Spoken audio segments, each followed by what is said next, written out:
Bismillahirrahmanirrahim. Assalamualaikum warahmatullahi wabarakatuh. Kita lanjutkan kembali pembahasan tentang Tibun Nabawi. Kita masuk pada konsep 4 unsur.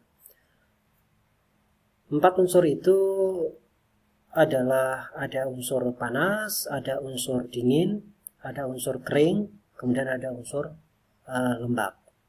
Nah, manusia dan hewan sama-sama mempunyai unsur-unsur ini. Sehingga sebenarnya antara manusia dan hewan itu sama saja. Tetapi hewan itu berada pada tingkatan paling dasar. Kemudian di atasnya hewan ini manusia. Kenapa manusia berada pada tingkatan di atas hewan? Karena manusia ini dia mempunyai akal sehingga bisa berpikir mana yang baik, mana yang buruk, mana yang halal, mana yang haram, dan seterusnya. Nah, di atas atau tingkatan di atas manusia itu adalah orang-orang yang mukmin, yaitu manusia yang mereka beriman kepada Allah Subhanahu wa taala. Dia lebih baik. Kemudian di atasnya orang yang beriman ini ada anbiya atau para nabi. Di atasnya para nabi masih ada lagi yaitu para rasul. Di atasnya para rasul nanti ada ulul azmi, dan yang paling tertinggi yaitu adalah Rasulullah. Dia adalah yang paling seimbang unsur-unsur di dalam tubuhnya, sehingga disinilah kenapa Tibun Nabawi muncul istilah Tibun Nabawi, yaitu mengacu atau kiblatnya adalah Rasulullah itu sendiri. Bagaimana Rasulullah menjaga kesehatannya, pola makan, pola istirahat, pola aktivitas, kemudian pola pikir, dan seterusnya. Kita akan bahas lebih lanjut tentang 4 unsur ini. Tadi kita tahu bahwasanya ada panas, pasti ada dingin, selalu berlawanan. Ada kering, ada lembab. Nah, manusia selalu ada di antara 4 ini, yaitu misalnya berada di area sini, yaitu dia mempunyai sifat panas dan lembab. Ada juga di sini, berarti dia mempunyai panas dan kering. Ada juga di sini, nanti ada dingin dan lembab. Atau mungkin di sini dia sifatnya dingin dan kering. Dalam ilmu psikologi biasanya nanti akan disebut orang yang lembab panas ini adalah orang-orang sanguin, kemudian panas kering ini nanti orang-orang koleris, kemudian lembab dingin ini orang-orang pragmatik, dan dingin kering ini adalah melankolis. Nah, ini berkaitan dengan jiwa atau sifat ataupun karakter atau tabiat. Ketika tabiatnya bagus, maka imunitas akan naik. Nah, ini nanti juga akan berkaitan dengan tubuh, di mana faktornya adalah potensi-potensi penyakit itu bersumber pada jiwa-jiwa ini. Nah, orang yang imunitasnya bagus adalah ketika seseorang itu bisa menyeimbangkan unsur-unsur yang ada di dalam tubuhnya. Nanti konsep pengobatan pun adalah bagaimana caranya kita menyeimbangkan unsur yang tidak seimbang di dalam tubuh manusia. Nanti akan kalau di pengobatan timur Tiongkok nanti akan kita kenal istilahnya yin dan yang, ada panas, ada dingin, ada ketika yang panas diobati dingin, dingin diobati panas, begitu juga kering diobati lembab, lembab diobati kering. Sebenarnya hampir sama antara Tibun Nabawi konsep-konsepnya dengan konsep-konsep pengobatan yang selainnya. Nah, kita akan lanjut kaitan cairan dalam tubuh atau humor yang akan menghasilkan temperamen yang kita bahas tadi. Ada orang panas lembab, orang-orang sanguin, panas kering koleris, kemudian dingin kering ada melankolis, dingin lembab pragmatik.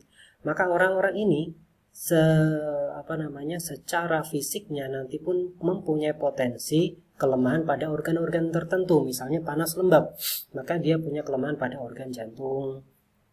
Panas kering akan punya kelemahan pada orang-orang pada organ liver, dingin kering pada limpa, dingin lembab otak atau paru.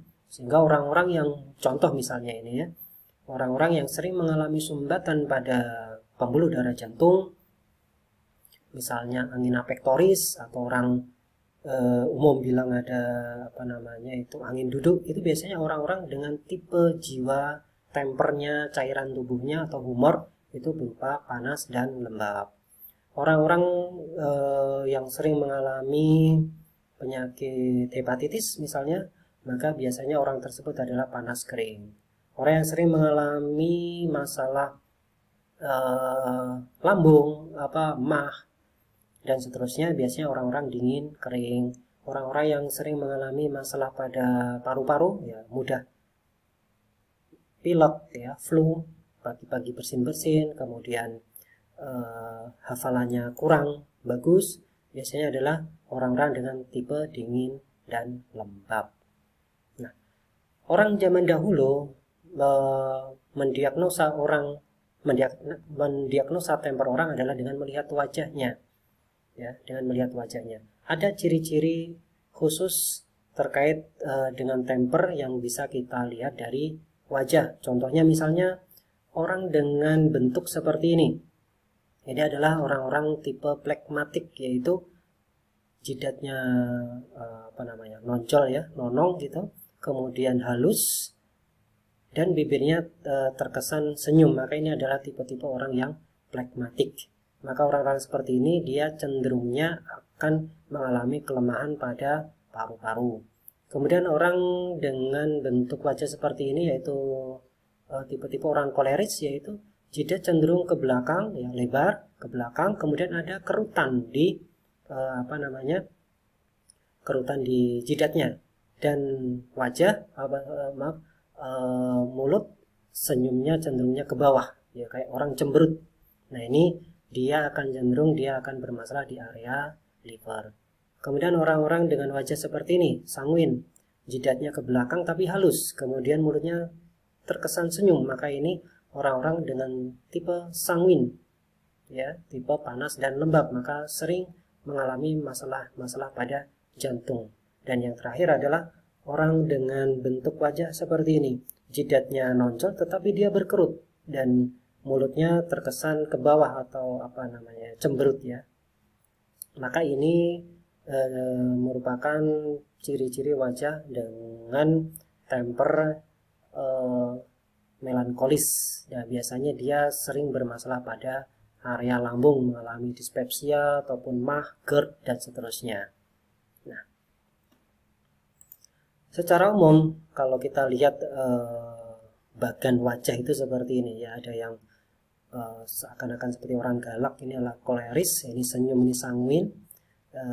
Orang yang senyum santai seperti ini adalah phlegmatik, terkesan sedih, ini adalah melankolis.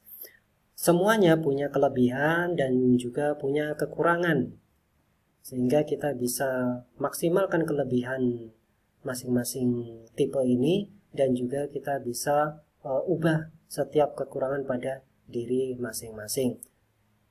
Nah, ini nanti cenderungnya ketika seseorang pada area lemah ini kemudian diperparah, maka akan muncul penyakit-penyakit badan.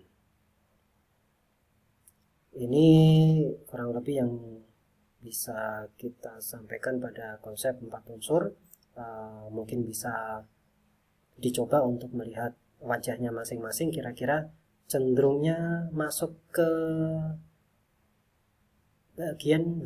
bagian yang mana, apakah sanguin, koleris, atau phlegmatik, ataukah melankolis. Maka ketika kita sudah tahu kita masuk ke zona yang mana, maka sebenarnya kita punya potensi-potensi positif di bagian ini, negatif di bagian ini, dan juga punya potensi-potensi kelemahan pada organ-organ ini, sehingga kita harus menjaga organ-organ ini agar tidak semakin memburuk. Sekian, semoga bermanfaat. Assalamualaikum warahmatullahi wabarakatuh.